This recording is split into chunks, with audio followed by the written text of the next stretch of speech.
friends आज आसो नतुन एटा video लै तो आज इतना आमार जो कन्स्ट्रक्शन साइट चलि आछे इतना नतुन एटा काम आमी करिছো तो आगत आमिओ करा नाइ किन्तु नतुन एटा ट्राई करिलो जे कामটো केनेकुवा हय ए प्रब्लेमটো बहुतर देखा जाय हेकाने सल्यूशन एटा उलाবলৈ ट्राई करिছো आपनलोके भिडिओটো चाওক बहुत ভাল পাব যে কি प्रब्लेम হৈছিলে আৰু এটো मैक्सिमाम জায়গাত এটো प्रब्लेम দেখা যায় যদি आपनलोके এনেকুৱা ধৰণে কৰে आपनलोকৰ प्रब्लेमটো सल्व হৈ যাব ইয়াত আপোনালোকে দেখিছে আমাৰ গোটেই শাটাৰিংৰ কাম চলিছে ইয়াত আমি কি কৰিছো চাওক मैक्सिमाम জায়গাত দেখা যায় যেটো হেড লগোৱা হয় এটো আপোনালোকে দেখিছে নহয় এটো ওপৰত যেটো হেড থাকে এটো স্লেবৰ ইয়াত যেতিয়া আমি শাটাৰিং কৰো নাইবা এটো ক্ষেত্ৰত আমি পোষ্ট ঢালাই কৰো 7 ফিট 8 ফিট 9 ফিট লৈকে ঢালাই কৰা দেখা যায় কিছুমান জায়গাত তো এটো ক্ষেত্ৰত হয় কি বিল্ডিং হাইটটো যেতিয়া 11 ফিট নাইবা 10.5 ফিট এনেকুৱাত ৰাখে তেতিয়া মিস্ত্ৰীবোৰে এই ইয়াৰ পৰা 1.5 ফিট নাইবা 2 ফিট এনেকুৱা হেড ৰাখা দেখা যায় তো সেই কাৰণে বহুত জায়গাত দেখা যায় যে হেডটো বেকা হৈ যায় ওপৰত যেতিয়া স্লেবৰ লগত একেলগে ঢালাই কৰা হয় নাইবা এলাইনমেন্ট যেতিয়া মিলি না থাকে সেই কাৰণে দেখা যায় যে হেডটো তলফালে এনেকৈ বেকা হৈ ইফালে গুচি যায় নাইবা কিবা এটা হয় হানিকম হোৱাৰ চান্স বহুত বেছি থাকে তাত ভাইব্ৰেট যেতিয়া মাৰে সবফালে মছলা ওলাই যায় সেই কাৰণে আমি এটা সলিউশন উলাইছো যে এই হেডখিনি আমি কি ট্ৰিটমেন্ট কৰিব পাৰো কেনেকুৱা ধৰণে ট্ৰিটমেন্ট কৰিব পাৰো যাতে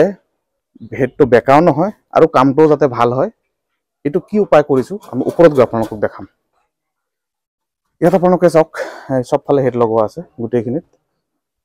এটো মোটামুটি 1.5 ফিট মান আছে এটো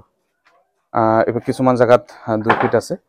তো এনেকুৱা ক্ষেত্ৰত আমি কি কৰিছো এটো আপোনালোকক দেখাম বলক ওপৰত যাও ইয়াত শাটাৰিং যেহেতু চলি আছে ৰড বাইন্ডিং চলি আছে সিটো অলমোস্ট এটো ঢালাই হৈ গৈছে ওয়ান সাইড এটো ঢালাই হ'ব পিছত মই ওপৰত উঠি কিনে আপোনালোকক দেখাম তো ইয়াত আপোনালোকে দেখিছে ৰড বাইন্ডিং চলি আছে গুটেইখিনি তো ইয়াত আমি কৰিছো কি যেটো আপোনালোকৰ হেড যেটো থাকে 1.5 ফিট যেটো হেড ৰাখা হয় এই হেডটো আমি অলৰেডি এটো ইয়াত ঢালাই কৰি দিয়া হৈছে এটা আপোনালোকে চাব পাৰে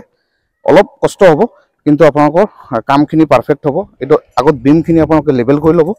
লেভেল কৰাৰ পিছত এডজাস্টমেন্ট হোৱাৰ কমপ্লিট হোৱাৰ পিছতহে আপোনালোকে এটো ইয়াত ঢালাই কৰি দিব ইয়াত আপোনালোকক দেখাই দিও এটা মনে চাওক অনলি 3 ইঞ্চি 4 ইঞ্চি মান আপোনালোকে গ্যাপ ৰাখি দিব তাৰ পিছত গুটেই ঢালাই কৰি দিব এনেকৈ ঢালাই কৰি যদি ৰাখি দিয়ে তেতিয়া হলে আপোনালোকৰ স্লেবৰ লগত একেলগে ঢালাই কৰিব দৰকাৰ নহয় আৰু গুটেই হেডখিনি আপোনালোকৰ পাৰফেক্ট পজিশনত থাকিব ইয়াত আপোনালোকে চাব পাৰে গুটেই হেডখিনি আমি এতিয়া যেতিয়া ফিটিং কৰা হৈছে বিমটো শাটাৰিং কৰা হৈ গল তাৰ পিছত বিমটো লেভেল কৰি গুটেই তো ঢালাই কৰি দিয়া হৈছে গুটেইখিনি কৰা হৈছে ইয়াত আপোনালোকে চাব পাৰে ইয়াতো আছে তো এনেকুৱা ধৰণৰ যদি আপোনালোকে কৰি লয় আপোনালোকে পাৰফেক্টলি গুটেই স্লেবটো ঢালাই কৰিব পাৰিব আৰু বহুত জায়গাত বহুতে প্ৰবলেম এটো আহিছে সেইকাৰণে মই এই সলিউশনটো উলাইছো ট্ৰাই কৰিছো আমি কেনেকুৱা পারফেক্ট হয় এটা যেতিয়া স্লেব দি খুলিম আমি তেতিয়া আমি গম পাম বস্তুটো কিমানখিনি এটো পারফেকশন হৈছে কাৰণ ইয়াতো আমি ফাৰ্স্ট টাইম ট্ৰাই কৰিছো ইয়াৰ আগতো আমি কৰা নাই এনেকৈ কিন্তু ইয়াত আপোনালোকে দেখা পাইছে এটো হেডটো বহুতখিনি খালি আছে